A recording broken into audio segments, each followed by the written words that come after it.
نستغفره ونؤمن به ونتوكل عليه ونعوذ بالله من شرور أنفسنا ومن سيئات أعمالنا من يهده الله فلا مضل له ومن يضلله فلا هادي له وأشهد أن لا إله إلا الله وحده لا شريك له وأشهد أن سيدنا ومولانا محمدًا عبده ورسوله صلى الله تعالى على خير خلقه سيدنا ومولانا محمد وعلى آله وأصحابه أجمعين.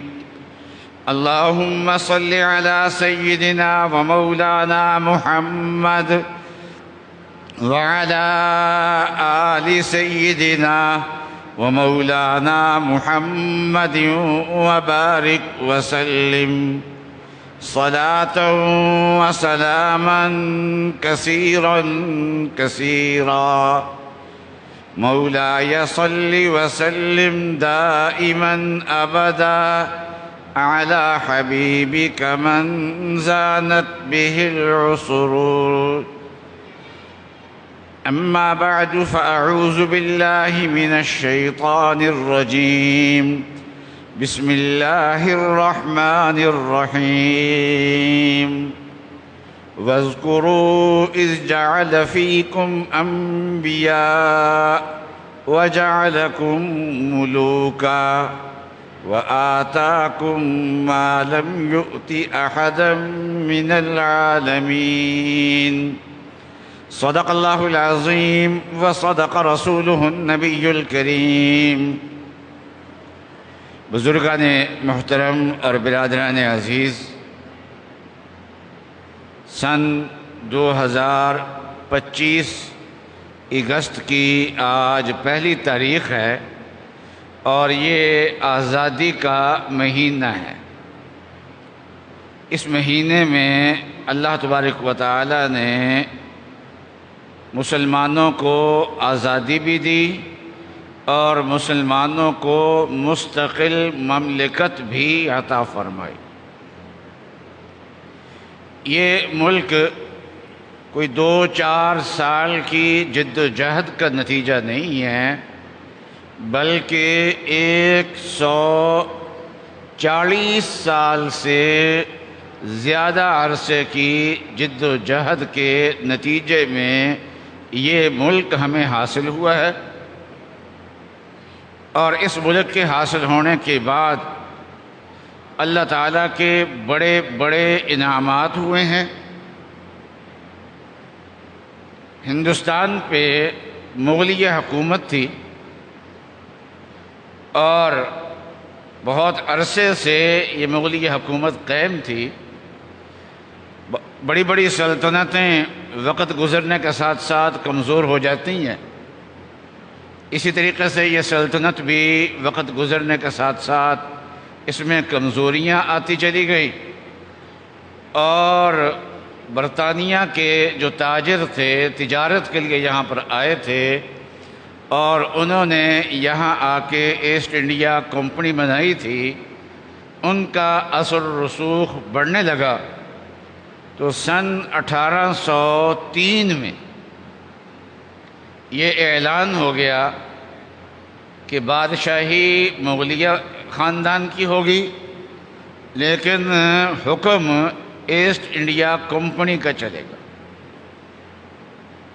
اس وقت ہمارے بزرگوں میں جو سب سے بڑے سمجھے جاتے تھے، دہلی میں حضرت شاہ ولی اللہ صاحب کے صاحبزادے اور خود بھی بڑے جید عالم حضرت مولانا شاہ عبدالعزیز صاحب محدث دہلوی رحمۃ اللہ علیہ، انہوں نے یہ فتویٰ دیا کہ ہندوستان اب دارالاسلام نہیں رہا، اب ہم آزاد نہیں رہے، اب ہم انگریزوں کے غلام ہو چکے ہیں، اس لیے اس غلامی سے چھٹکارا حاصل کرنے کے لیے اور مسلمانوں کی مملکت کو دوبارہ قائم کرنے کے لیے ہمیں جہاد کی اور جد و جہد کی ضرورت ہے۔ چنانچہ حضرت کے ایک خلیفہ تھے اور ان کا حضرت کی نظر میں بہت اونچا مقام تھا، باطنی مقام بھی ان کا بہت اونچا تھا، حتیٰ کہ کوئی شاہ عبدالعزیز صاحب سے حضرت شاہ صاحب کے خاندان کا کوئی قریبی آدمی ان سے یہ درخواست کرتا کہ مجھے بیعت کر لو، تو حضرت فرماتے کہ اب مجھ سے بھی آگے سید احمد بڑھ گئے، اس لیے اگر آپ نے کچھ حاصل کرنا ہے تو مجھ سے بیعت ہونے کی بجائے ان سے بیعت ہو جائے۔ چنانچہ انہوں نے جہاد کا آغاز کیا اور شاہ ولی اللہ صاحب کے خاندان کے ایک عالم حضرت سید اسماعیل شہید رحمۃ اللہ علیہ وہ بھی ان کے ساتھ شامل ہوئے اور ان لوگوں نے جہاد کی تیاری کی اور ترتیب یہ بنائی کہ ایک علاقے میں پہلے اسلامی حکومت قائم کرتے ہیں اور اس کے بعد پھر وہاں سے جہاد کر کے آگے بڑھتے ہیں اور اس طریقے سے ہندوستان کو انگریزوں سے آزاد کراتے ہیں۔ چنانچہ یہ خیبر پختونخوا کا جو علاقہ ہے، اس علاقے میں آ کے یہاں دینداری زیادہ سمجھی جاتی ہے اور جذبہ جہاد بھی انہوں نے محسوس کیا کہ یہاں پر زیادہ بہتر طریقے سے اس کی آبیاری ہوگی، اس لیے اس علاقے کا انہوں نے انتخاب کیا اور بونیر کے علاقے میں انہوں نے اپنا مرکز حکومت بنایا اور یہاں سے جہاد کا آغاز کیا۔ لیکن ہوا یہ کہ انگریز سے مقابلہ ہونے کی بجائے اس وقت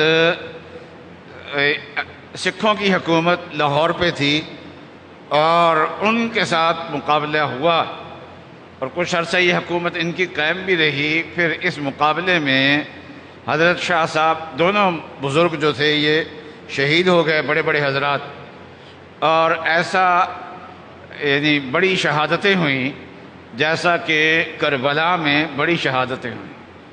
اور عجیب بات یہ ہے کہ دین کے لیے جب کسی بڑی قربانی دینے کا موقع آیا تو اللہ تبارک و تعالی نے نبی اقدس صلی اللہ علیہ وسلم کے خاندان سے یہ بڑی قربانی قبول کی۔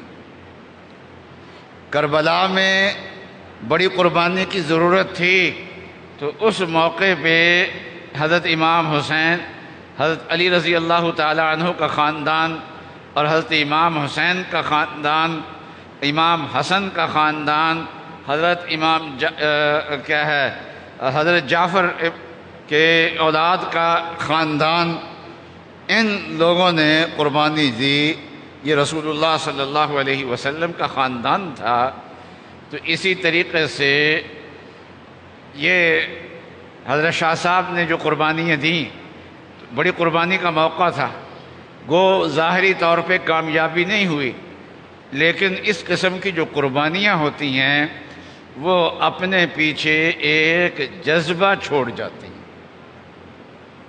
چنانچہ یہ بہت بڑی قربانی تھی ان حضرات کی جو اللہ تبارک و تعالی تاریخ میں کربلا کے بعد پھر یہ قربانی بہت بڑی سادات کی قربانی تھی، نبی اقدس صلی اللہ علیہ وسلم کے گھرانے کی قربانی تھی۔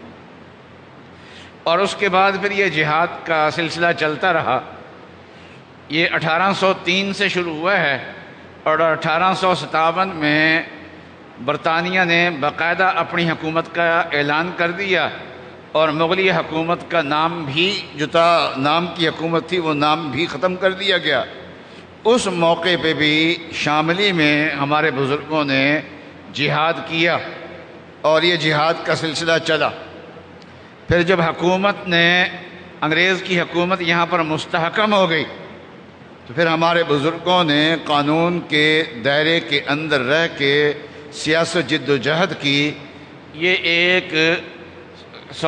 یعنی پاکستان 1803 سے یہ آغاز ہوا ہے جد و جہد کا، اور 1957 میں یہ پاکستان بنا ہے. پاکستان معرض وجود میں آیا ہے تو یہ پاکستان بنا ہے. تو یہ 140 سال سے تقریباً زیادہ عرصہ بن جاتا ہے. تو اس جد و جہد کے نتیجے میں یہ پاکستان بنا ہے. جب کسی قوم پہ غلامی آ جاتی ہے تو غلامی آنا الگ چیز ہوتا ہے، اور غلامی کو قبول کر لینا الگ چیز ہوتا ہے. جب کسی قوم پہ غلامی آئے اور وہ غلامی کو قبول بھی کر لیں اور غلام بن کے رہنا پسند کر لیں، تو پھر ان کے اندر کوئی ایک بگاڑ نہیں، بے شمار بگاڑ پیدا ہو جاتے ہیں. اور پھر اس قوم کی اصلاح بڑے بڑے جلیل القدر انبیاء علیہم السلام کے ذریعے سے بھی مشکل ہو جاتی ہے. چنانچہ موسیٰ علیہ السلام کی قوم مصر میں غلام بن گئی تھی، انہوں نے غلامی کو قبول بھی کر لیا تھا. تو نتیجہ یہ نکلا کہ موسیٰ علیہ السلام جیسا جلیل القدر پیغمبر اور اللہ کا محبوب، اور نہ جانے کتنی بار موسیٰ علیہ السلام کا نام قرآن پاک میں ہے، اور اللہ کو ان کا تذکرہ اتنا پسند ہے کہ جہاں شروع ہوتا ہے تو کئی رکوع تک موسیٰ علیہ السلام کا تذکرہ چلتا جاتا ہے. بہت اونچا مقام ہے، لیکن قوم نہیں سدھری، اس لیے کہ غلامی نے اس قوم کو بگاڑ دیا تھا، ان کے حوصلے ختم کر دیے تھے، ان سے جہاد کو ختم کر دیا تھا. عزت حاصل ہوتی ہے جہاد سے، اور جہاد کا جذبہ ان کے اندر سے نکل گیا تھا، اس لیے عزت دوبارہ ان کو ملنی مشکل ہو گئی. لیکن ہندوستان پہ جب حکومت آئی، انگریز کی حکومت ابھی برائے نام، یعنی مغلوں کی حکومت قائم تھی، ابھی برائے نام ان کی حکومت قائم تھی، لیکن حکم انگریزوں کا چلنا شروع ہو گیا. اسی وقت ہمارے علماء کرام جو ہیں انہوں نے دو چیزیں کو فوراً آغاز کیا. ایک تحریک آزادی کا، جہاد آزادی کا. تو ایک عرصہ تک جہاد چلا ہے، پھر آزادی کی تحریکیں چلی ہیں. اور دوسرا انتظام ہمارے بزرگوں نے یہ کیا کہ ہماری قوم علم دین سے جاہل نہ ہو جائے، کہیں علم دین باقی رہے، صرف دین کا علم نہیں بلکہ دین پہ عمل بھی باقی رہے. چنانچہ اس کے لیے ہمارے دو کام کیے. ایک انہوں نے یہ کام کیا کہ جذبہ حریت قوم کے اندر جو ہے وہ اس کو نیچے نہیں آنے دیا، بلکہ اس کو بڑھایا، جہاد کے جذبے کو بڑھایا، حریت کے جذبے کو بڑھایا. اور آج حریت کا جذبہ ان ممالک میں، آزادی کا جذبہ، حریت کا جذبہ ان ممالک میں، ہمارا پاکستان ہے، ہندوستان ہے، بنگلہ دیش ہے، ان ممالک میں یہ آزادی اور حریت کا جو جذبہ ہے یہ ان ممالک سے زیادہ ہے جہاں انگریز کی حکومت نہیں آئی. جیسے عرب ممالک ہیں، وہاں انگریزوں کی حکومت نہیں آئی، انگریزوں کی سازش آئی ہے وہاں، لیکن انگریزوں کی حکومت وہاں پر نہیں آئی. لیکن وہاں کے لوگ جو ہے وہ اپنی حکومت کے اقدامات کے مقابلے میں منفی اقدامات ہوں، ملک و ملت کے خلاف اقدام ہوں، دین کے خلاف اقدام ہوں، ان ممالک میں کوئی بولنے کی جرت نہیں کرتا. نہ فرد بولنے کی جرت کرتا ہے، نہ کوئی جماعت بولنے کی جرت کرتی ہے. لیکن وہ جذبہ حریت جو غلامی میں ختم ہو جانا چاہیے تھا، وہ ختم نہیں ہوا بلکہ بڑا ہے، اور ان ممالک سے بھی زیادہ ہے جن ممالک میں کافروں کی حکومت آئی ہی نہیں ذرے سے۔ تو یہ ہمارے اور علم کو برقرار رکھا۔ اس طریقے سے ہمارے ان اکابر کی جد و جہد سے، علمی اداروں سے، خانقاہوں سے، تبلیغی جماعت سے، اور ان محنتوں سے، ان کی ان محنتوں سے جو علم بھی برقرار رہا اور دین بھی برقرار رہا۔ صرف علم نہیں بلکہ علم پہ عمل برقرار رہا۔ آپ دیکھتے ہیں کہ یہاں کا ایک تاجر بھی آپ کو باشرہ ملے گا، بڑے تاجر ملیں گے آپ کو فوج کے اندر بھی، حتیٰ کہ کور کمانڈروں کی آپ تصویر دیکھیں تو اس میں بھی آپ کو داڑھی والا کوئی نہ کوئی نظر آئے گا، اور دین پہ یعنی دین کی شکل جو ہے وہ نظر آ رہی ہے۔ اور آپ عرب ممالک میں چل جائیں تو مسجدوں کے خطیبوں کی داڑھیاں نظر نہیں آتی، اماموں کی داڑھیاں نظر نہیں آتی وہاں پر۔ یہ فرق ہے ہمارے اکابر کی محنت کا اور نتیجے کا۔ میں عرض کر رہا تھا کہ یہ آسانی سے حاصل نہیں ہوا، یہ ملک آسانی سے نہیں ملا۔ یہ اس کے پیچھے 1.5 صدی کی محنت ہے تقریباً۔ اور پھر اس ملک کے حاصل ہونے کے بعد ہمیں اللہ تعالیٰ نے کیا کیا نعمتیں عطا فرمائی۔ ملک تو بذات خود ایک نعمت ہے۔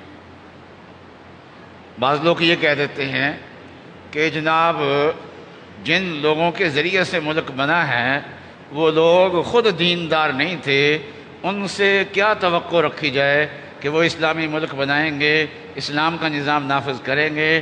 تو یاد رکھیے اسلامی ملک قائم ہونے کے لیے ضروری نہیں ہے کہ جن کے ہاتھوں سے اسلامی حکومت قائم ہو وہ صالح لوگ ہوں۔ حضرت صلی اللہ علیہ وسلم نے فرمایا الجہاد ماضٍ الی یوم القیامہ، جہاد قیامت کے دن تک جاری رہے گا۔ لا یبطلہ جور جائر ولا عدل عادل، کہ ظالم بادشاہ ہوں تب بھی جہاد ختم نہیں ہوگا، اور اگر انصاف کرنے والے بادشاہ ہوں تب بھی جہاد ختم نہیں ہوگا، جہاد جاری رہے گا۔ اب ظاہر بات ہے کہ ظالم بادشاہوں کے جھنڈے تلے اگر جہاد کیا تو مزید ملک مسلمانوں کے ہاتھ آئیں گے، اور جن بادشاہوں کے ذریعے سے ہم نے جہاد کیا وہ پہلے ہی ظالم ہیں، جہاں پہلے ان کی حکومت ہے وہاں ظلم قائم کیا ہوا ہے، تو آگے جو حکومت آئے گی نئے ملک جہاد سے ان کے ہاتھ میں آئیں گے تو وہاں بھی تو ظلم بھی قائم ہوگا نا۔ تو لیکن حضرت صلی اللہ علیہ وسلم اسے بھی جہاد فرما رہے ہیں، اور اس کو بھی قابل تعریف فرما رہے ہیں، کیونکہ کسی جگہ مسلمانوں کی حکومت قائم ہو جانا، چاہے ظالم مسلمان کی حکومت ہو، کافروں کی حکومت سے بہرحال بہتر ہے۔ ایمان تو آیا نا وہاں پر، اس لیے پاکستان بنا، اور پاکستان کے بعد آئین ساز اسمبلی نے سب سے پہلے قرارداد مقاصد پاس کی ہے، اور قرارداد مقاصد ایک ایسی چیز ہے جو کسی اسلامی ملک کے آئین میں نہیں ہے، جو ہمارے ملک کے آئین میں ہے۔ یوں کہہ لیجئے کہ یہ مملکت کا کلمہ طیبہ ہے۔ پھر اس ملک میں متفقہ اسلامی آئین بنا ہے، ذوالفقار علی بھٹو کے دور میں بنا ہے، جب ان کے ہاتھ میں حکومت آئی، اور 73 میں یہ آئین بنا ہے۔ ذوالفقار علی بھٹو صاحب کے پاس 2/3 اکثریت تھی، وہ اپنی پارٹی کی مرضی کے مطابق کوئی آئین بنانا چاہتے تو بنا سکتے تھے، لیکن انہوں نے متفقہ آئین بنایا، اور پارلیمنٹ کے چھوٹی جماعتوں کو، تھوڑے افراد کو بھی شامل کیا۔ اس وقت 7 علماء غالباً اسمبلی میں تھے، لیکن علم کے پہاڑ تھے وہ، اور ان کی مرضی سے ان کو بھی بیچ میں شامل کیا گیا، اور ان کو بھی مطمئن کیا گیا، اور مطمئن کر کے یہ پاکستان کا آئین بنا۔ اور پاکستان کو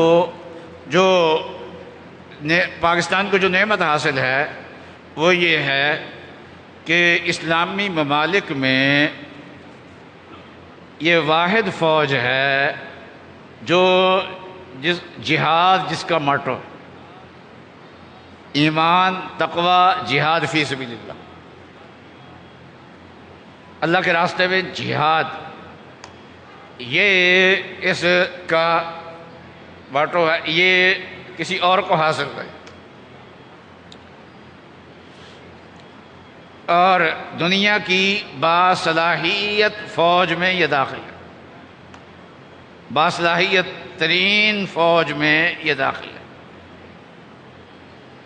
اور گزشتہ 20ویں صدی جس میں پاکستان بنا، تو اس میں جو اللہ تعالیٰ کے انعامات ہیں ان میں ایک تو یہ ہے کہ پاکستان بن گیا، قرارداد مقاصد پاس ہوئی، اسلامی آئین بنا، اسلامی مملکت بنی۔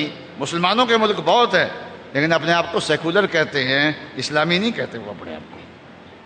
یہ اسلامی ملک جو ہے یہ پاکستان ہے، یہ پاکستان بنا، اسلامی آئین بنا، اور ایک سب سے بڑی اس صدی، پچھلی صدی کے آخر میں جا کے اللہ تعالیٰ نے یہ انعام دیا کہ یہ ملک اسلامی ایٹمی طاقت بھی بنا۔ اور ایٹمی طاقت بڑھنے سے پہلے یہ میزائل کی طاقت بھی اسلامی ملکوں میں شاید یہ پہلا ملک ہے، اور کہ یہ میزائل طاقت بنا۔ میزائل شاید اس وقت عراق کے پاس بھی ہوں گے، لیکن یہ ہے کہ پاکستان کا جو میزائل ہے اس کی اللہ تعالیٰ نے اس کو طاقت جو ہے زیادہ دی ہے، میزائل قوت، فضائی قوت جو ہے اللہ تعالیٰ نے پاکستان کو زبردست عطا فرمائی۔ اور پاکستان نے جہاد کی لائن میں بڑی کامیابیاں حاصل کی۔ آج جو آدھا کشمیر ہمارے پاس ہے یہ جہاد کی وجہ سے ہے۔ 65 کی جنگ ہم نے جیتی ہے، یہ جہاد کے اثرات ہیں۔ افغانستان میں روس کو شکست ہوئی ہے تو اس وجہ سے کہ افغانستان میں جو روس کے خلاف جہاد ہوا تھا اس کے پیچھے پشت پہ پاکستان کھڑا تھا، اور ایک سپر طاقت جو ہے صرف اس کو شکست نہیں ہوئی بلکہ سپر طاقت ٹوٹی ہے۔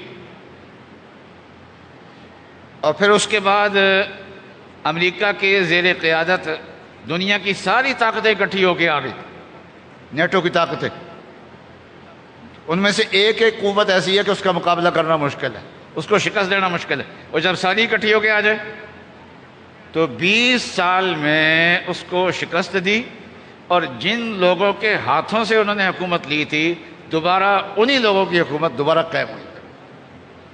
تو یہ جو اتنی بڑی کامیابی ہے سپر پاور کی، سپر پاوروں کی کامیابی تھی، شکست تھی، وہ بھی اس وجہ سے کہ افغانستان جو ہے پاکستان اس کا ہمسایہ ہے، اس کی وجہ بھی یہی ہے کہ پاکستان اس کا ہمسایہ تھا، اس کی وجہ سے۔ اور اب جو پاکستان کو واضح فتح حاصل ہوئی ہے، 65 کی فتح بھی تھی لیکن وہ اتنی واضح نہیں تھی، اور کئی دن وہ جنگ چلی تھی، لیکن یہ چند گھنٹے کی جنگ ہے اور فتح واضح ہے۔ تو پوری دنیا میں پاکستان کی عزت ہے اور انڈیا کی ذلت ہے۔ پاکستان میں پوری قوم متحد ہے اور انڈیا میں اسمبلی میں کھڑے ہو کے حزب اختلاف اور حزب اقتدار جو ہے وہ آپس میں لڑ رہے ہیں۔ تو بہرحال میں عرض کر رہا تھا کہ یہ اللہ تبارک و تعالیٰ کی بہت بڑی نعمت ہے۔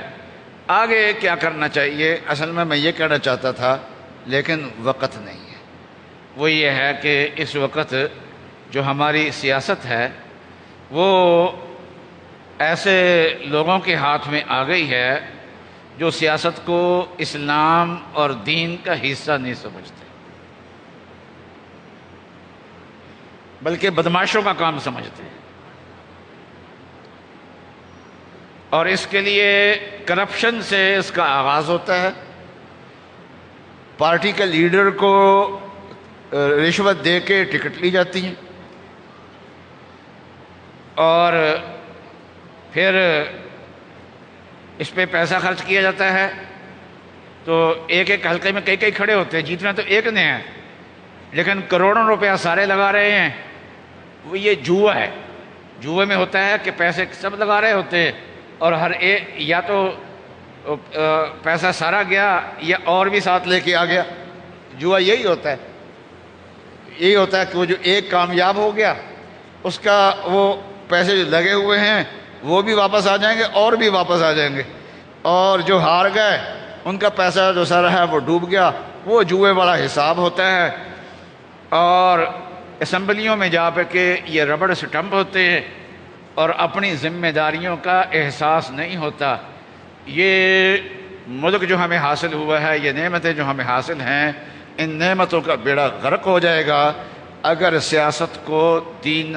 ہم نہیں کہتے کہ مولانا فضل الرحمان صاحب کی جماعت میں آ جائیں سارے کے سارے، آپ پیپلز پارٹی میں رہیں، آپ مسلم لیگ میں رہیں، آپ کسی اور جماعت میں رہیں، لیکن اتنا سمجھ لیں کہ سیاست جیسے نماز دین ہے ایسے سیاست دین ہے۔ اپنی پارٹی کے اندر رہ کے پارٹی پالیسی جو جائز حد تک ہے اس کا اتباع کرتے ہوئے، اپنے لیڈر کا احترام کرتے ہوئے آئین کی بھی پاسداری کرنی ہے، دین کی بھی پاسداری کرنی ہے۔ یہ اگر نہیں ہوتا تو پھر یہی اسمبلیاں آئین کے ساتھ بھی کھیلیں گی، یہی اسمبلیاں قانون کے ساتھ بھی کھیلیں گی، اور نتیجہ یہ ہوگا کہ پاکستان کی جو اسلامی حیثیت ہے اس کو ریورس گیئر لگ نہیں جائے گا، لگا ہوا ہے، اور کئی قوانین جو ہیں وہ اسلام کے خلاف پاس ہو چکے ہیں۔ تو دینی سیاسی جماعت میں آنے کی میں دعوت نہیں دیتا، دین سمجھنے کی دعوت دیتا ہوں۔ بہت بڑی ذمہ داری ہے، اور کتنی بڑی ذمہ داری ہے، اس ذمہ داری کو امام حسین بتا گئے۔ امام حسین سے یزید کا اختلاف کیا تھا، وہ کہتے تھے مجھے اعتماد کا ووٹ دے دو، لیکن امام حسین اعتماد کا ووٹ دینا صحیح نہیں سمجھتے تھے، تو گردن کٹوا دی۔ تو معلوم یہ ہوا کہ اراکین اسمبلی نے حکومت بنانی ہو، حکومت بنانے کے لیے ووٹ دینا ہو، قانون سازی کے لیے ووٹ دینا ہو، آئین سازی کے لیے ووٹ دینا ہو، یہ اتنی بڑی ذمہ داری ہے کہ یا تو صحیح ووٹ دیں گے یا گردن کٹ جائے گی، اور اس میں فروخت نہیں ہوں گے یہ لوگ۔ یہ اتنی بڑی ذمہ داری ہوتی ہے، تو اس ذمہ داری کا یہ احساس اگر یہ نہیں کریں گے، اور آپ لوگ ایسے لوگوں کو ووٹ دیں گے جو بدماشی سمجھ کے وہ اس لینڈ میں آئے ہیں، اس کو بدماشی کی لینڈ سمجھتے ہیں، اس کو دین کی لینڈ نہیں سمجھتے، جو آغاز ہی کرپشن سے کرتے ہیں، جو آغاز ہی جس کا کام ہی جوا ہے تقریباً، اور پھر وہاں جا کے ربڑ سٹمپ ہوتی ہے، جو قانون آ گیا بس جو پارٹی لیڈر نے کہہ دیا، پارٹی نے کہہ دیا، اس کو پاس کرنے کے لیے تیار ہے۔ آئین کو کیا ہے ترمیم کرنے کے لیے تیز رفتاری سے تیار ہو جاتے ہیں، حالانکہ آئین جو ہے یہ کھلونا نہیں ہوتا، قانون سازی بھی تیز رفتاری سے نہیں ہونی چاہیے، چاہے جائے کہ آئینی ترامیم جو ہے وہ تیز رفتاری سے ہوں۔ یہ تو کیا ملک کے لیے مہلک ہے۔ تو ہمارے جو جماعتیں ہیں اور ان کے جو اراکین ہیں، یہ جس لائن پہ چلے ہوئے ہیں اور جس احساس سے یہ عاری ہیں، یہ چیز ملک کے آئین کے لیے بھی نقصان دہ ہے، ملک کی اسلامی حیثیت کے لیے بھی نقصان دہ ہے، اور یہ بیرونی غلامی کو مسلط کرنے کا ذریعہ بھی ہے، کیونکہ بہت سارے قوانین جو ہیں وہ FATF کے دباؤ سے بنائے گئے، کوئی کسی دباؤ سے بنائے گئے، بیرونی دباؤ سے بنائے جا رہے ہیں۔ جو بیرونی دباؤ سے بنائیں گے تو پھر ہم غلام ہی بنیں گے نا۔ جب آئینی ترامیم جو ہیں بیرونی دباؤ سے ہوں گی تو پھر ہم غلام ہی بنیں گے۔ یہ ہمیں غلامی تک بھی دوبارہ لے جائیں گے اور اسلامی حیثیت کبھی خاتمہ کر دیں گے یا اسلامی حیثیت کو کمزور کر دیں گے۔ اس لیے آج پاکستان کی جو باغ ڈور ہے وہ اراکین اسمبلی اور سینٹ کے اور پارلیمنٹ کے ارکان کے ہاتھ میں ہے۔ وہ اپنی ذمہ داری کا احساس کرے کہ ہمیں یہ نعمت کیا ملی ہے اور کتنی جد و جہد کے نتیجے میں ملی ہے، اور اس میں ملک ملنے کے بعد اللہ تعالیٰ نے کیا کیا انعامات اس ملک کو عطا فرمائے ہیں۔ ابھی تازہ جو فتح حاصل ہوئی ہے یہ کتنی بڑی حاصل ہوئی ہے۔ اس لیے اپنی ذمہ داریوں کا احساس کرے۔ ملک کی باغ ڈور ان کے ہاتھ میں ہے، قانون انہوں نے بنانا ہے، حکومتیں انہوں نے بنانی ہے، آئین میں ترامیم انہوں نے کرنی ہے، اور اسلامی تشخص کو انہوں نے بڑھانا ہے، اسلامی تشخص کو مسخ انہوں نے کرنا ہے۔ اللہ تبارک و تعالیٰ ان کو سمجھ عطا فرمائے۔ وآخر دعوانا ان الحمد للہ رب العالمین۔